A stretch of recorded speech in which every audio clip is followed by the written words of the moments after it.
Alright guys, good evening. Ito, Jeff Takas. Ngayon ay tayo muna ay mag-product review. So ngayon, pasensya na kayo guys, wala pa tayo ulit upload sa fishing natin. Kasi nitong nakaraan, nag-micro-jigging kami. Okay naman yung session, kaya lang hindi ko pa ako kumbisito kung i-upload ko yung naging aming session. Pero nakakapag-unlock ako ng amberjack na kahit medyo maliit lang. At congrats nga pala kay Master Boyet tsaka kay Master Louie. Si Master Boyet yung nakapag-angat ng 13 kg na talakitok, Golden Trevally, napakahusay guys. Ito yun. Ayan, yun guys, ating gagawin natin ngayon. Papakita ko kung paano magbuo ng setup. Itong bubuuin natin ay XUL guys, or yung tatawag ng iba, aging gaming. So ngayon, itong unang papakita ay ang ating, siguro ating reel na lang muna. Ito guys, wala akong makita sa ngayon na gusto na kasi magbuo ng XUL kasi season ng talakito. Kaya lang wala akong mabila ng Series 500 na Shimano, yun sana talagang gusto ko. Kaya lang may nakapagsabi sa akin na maganda daw quality nitong Bolsen na Dark Knight. Kaya ito, tingnan natin. Yan guys, in-order natin to. Ayan, maganda nga siya. Parang talagang sulit nga talaga sa kanyang presyo. Ayan guys, ang ganda nga ng kulay niya guys. Batman Dark Knight Edition. Oh guys, ang ganda nga. Series 800 nga pala to. Kaya ako na-convincing itong bilhin ko kasi naman siya, Series 800. Tapos, max 3 kg lang yung niya, ang kanyang max drag. Actually, kung gusto mo magbuo ng XUL, mas maganda sana kung 2 kg lang. Ang problema lang talaga guys dito sa Middle East, napakahirap makahanap ng 2 kg lang max drag. Alam ko sa Pilipinas yan, nakakakuha tayo ng mga Daiwa Finesse, mga ganun, or yung mga Finesse reels doon. Kaya lang dito talaga guys, napakahirap. Kaya kami dito, laging ship pag sa UL or XUL, ang bagsak na natin lagi sa Shimano na Series 1000 o kaya yan, ganyan, Series 500 or Series 2000 pag sa UL. Yan guys, ito nga palang ating reel ay mayroon ito. Kabit natin yung kanyang pinaka-handle. Actually maganda siya guys.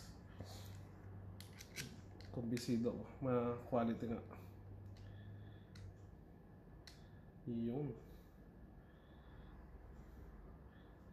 Cool. Ayos, swabe nga rin siya. Maganda siya. Magandang hagod niya. At ito maganda dito guys. Meron siyang free na stand. So hindi mo na kailangan bumili. Yan guys, tinanggal ko. Hindi mo na kailangan bumili ng accessory na stand. Yun. O diba? Kumpleto na. Ito nga lang dito talaga, medyo ako dito sa handle niya. Ako yung naliliitan kasi malaki yung kamay ko. Mas prefer ko pa rin yung mga Gumexus na na power knob kasi kapag nakakahuli ng malaki, mas madali siyang i-reel in. Tapos pang extra niya, ito may extra siya na cup. Guys, kapareho lang nung cover nung kanina yun. So kung ma-accidente, mawala mo, meron ka pang extra. Tapos ito ang maganda dito guys, may kasama na siyang yan, Batman Dark Knight na pouch. So pagkatapos mong gamitin, pwede mong pagkahugas mo, matuyo, pwede mong isolid dito sa iyong bag kung gusto mo itago. Yan guys, ayos, panalo. Okay, ito sa tingin ko sa kanyang presyo, mukha itong reel na to. So ngayon, ang next natin ipapartner, dito ako guys nag-iisip kung alin dito sa tatlo ang kukunin ko. Ating gagamitin. Ito yung ating Chapong na 622. Yan guys, relics po yan. Lure weight 1 to 6 grams. Ang kanyang line ay 1 to 3 lb or 1 to 3 pounds. Ang sukat niya lang niya ay 6 feet 2 inches. So ito, papakita natin sa inyo lahat kung ano magandang bagay dito. Yan nga po ang kulay niya ay may siyang accent ng orange at saka yellow. Pero yung blanks niya dito ay kulay black. Yun. Tingnan natin ang babagay. Yung guys. Okay din, pwede rin kasi itong EV natin ay kulay black naman. So nag-ano din, nag-complement din yung kulay niya.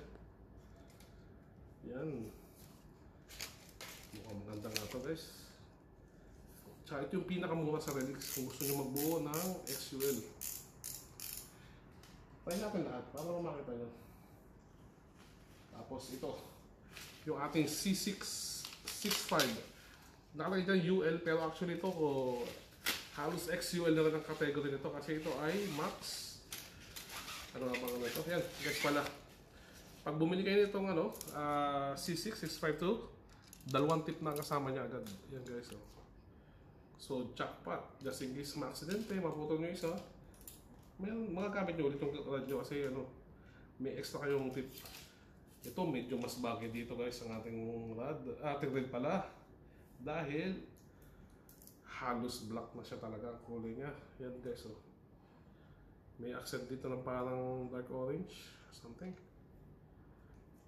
Yan guys. Ang kanyang specs ay lure weight 1 to 5 grams. Ang line niya ay 1 to 4 LB din. So katulad lang din siya ng ating chapong 622. Ang sukat lang nito mas mahaba ng konti, 6 feet 5 inches. Yan guys.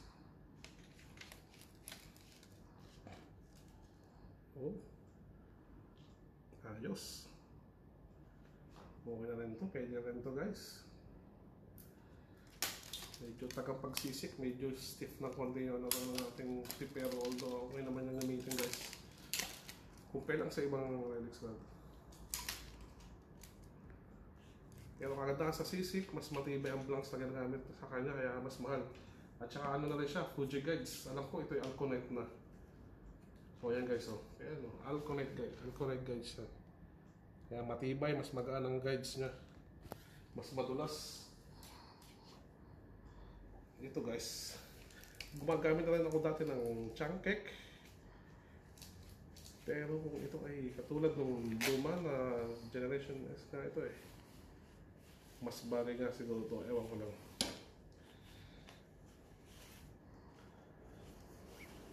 Yan guys. Kung ito nga yata mas bagay guys. Kasi may accent ng gold, may gold din yung ating reel. Nako, mukhang may nanalo na. Mukhang ito ang ating may next setup.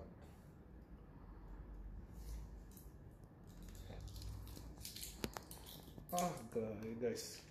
Sa tingin ko ito nga talaga ang ating panalo. Si Changkek ang ating may setup. Yan guys ang ganda. Kaya lang alam ko guys, ito medyo mababa ang PE line nito. Yan guys, ang specs niya 0.5 to 5 grams tsaka 1 to 3 LB. Tapos 6 feet 3 inches. Tsaka pansin ko parang mas payat ang blanks niya kaya kumpara dito sa dalawa. Yan guys mas payat siya. So parang mas mas mababa ang capacity. Tsaka mas palabot ang dulo. Mukhang maganda nga ito pang kahit siguro 3 grams, 2.5 grams ay ang dali nitong may kakas. Kasi malambot yung dulo. Yan guys. Panalo. Siguro field test natin to. Ito nga na guys, ito na gagamitin ko. Testingin natin siguro sa isang araw pag nakapag-fishing ngayong weekend. Tapos itong line natin, dito lang tayo. Ewan ko kung daw to.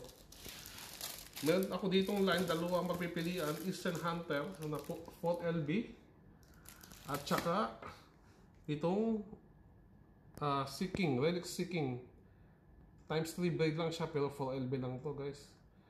Pero ang kagandahan nito, ito yung napakanipis lang. So sa tingin ko, dito kahit na overpower tayo ng 1 LB sa line. Kasi napakanipis lang nito, alam ko. Yan yung guys, napakanipis. Sana hindi siya masakit sa ulo pag ginamit na. Pero sa tingin ko, ba to? So yun guys, sa tingin ko ito muna susubukan kong ilagay sa ating reel. Then pag yun, kasi hindi ko pa i-review test to guys, kung ito'y talagang hindi ko maganda, but sa tingin ko hindi ako magbebenta nito kung hindi siya magandang gamitin. Kasi times 3 lang siya eh. Sanay tayo sa line natin na times 8 lagi ang ginagamit, katulad nitong Eastern Hunter. Although ako, sigurado ako dito, mas makapal to. Kasi ito ay times 8. Ayan guys, so tetestingin natin. Ito muna ating tetestingin sa tingin ko. So yun guys, yun. Doon sa mga taga UAE yan, meron pa tayong mga UAE, mga ultralight na reels na available, baka gusto nyo. Yung iba, meron pa doon ako nakapago, yung Ultegra, Shena, at saka yung FX. Doon sa mga budget needs.